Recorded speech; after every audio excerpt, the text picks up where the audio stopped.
Өте дәмді брауни пирожныйын жасаймыз.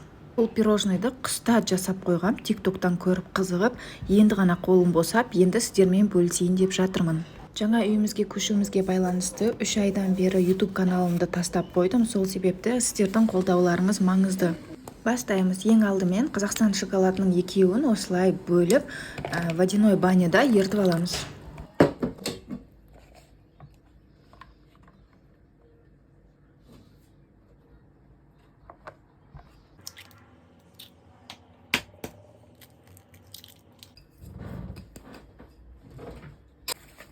Жұмыртқа мен қантты ақ көбік болғанша миксерлейміз. Шоколадтың үстіне майды салып, бірге қосып ертеміз.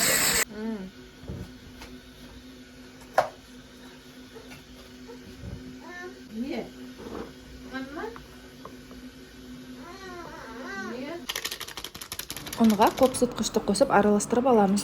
Шоколадты массамызды жұмыртқаға қосамыз. Екеуін біріктірген соң жақсылап араластырып, үстіне ұнды қосамыз. Арасында түйіршік қалмайтындай етіп, жұмсақ қамыр егеміз.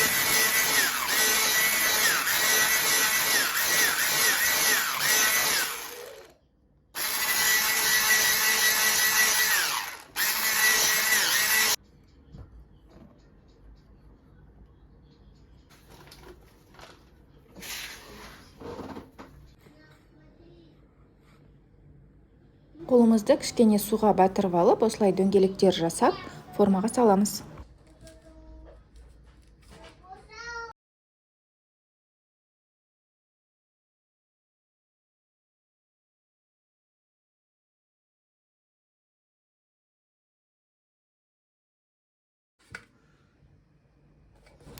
градуста пісіріп аламыз. Пісу уақыты сіздің пешіңізге байланысты, қарап байқап тұрыңыз, күйіп кетпесін. Мрамор сияқты болу керек. Крем жасауға кірісеміз. Творожный сыр, комнатный температурада май және сахарный пудраны қосып араластырамыз. Бір келгі болу үшін миксерлеп жіберуге де болады. Май қосылған крем ұнамаса, майдың орнына творожный сыр мен сливкіден де крем жасауға болады. Пирожныйларымызды жинаймыз.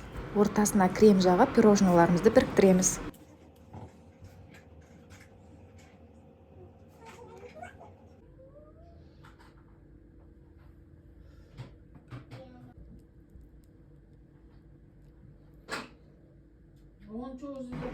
Бір сағатқа тоңазытқышқа қалдырамыз. Одан кейін ұсына берсеңіз болады. Өте дәмді жұмсақ пирожный жасап көруге кеңес беремін. Қазақша каналдардың өсуіне үлес қосқыңыз келсе, менің каналыма жазылып, лайк басып, комментарий қалдыруды ұмытпаңыз. Егер де рецептте түсінбеген тұстарыңыз болса, комментарий бөліміне қалдырсаңыз болады, мен міндетті түрде жауап қайтарамын. Бұдан да басқа торттың рецепттері және жеңіл салаттар, жеңіл күнделікті тағамдардың рецепттерін іздесеңіз, менің Instagram каналыма жазылуды ұмытпаңыз. Instagram каналым описание бөлімінде тұр. Немесе поиск бөліміне Арайка Әмірова деп жазсаңыз шығады.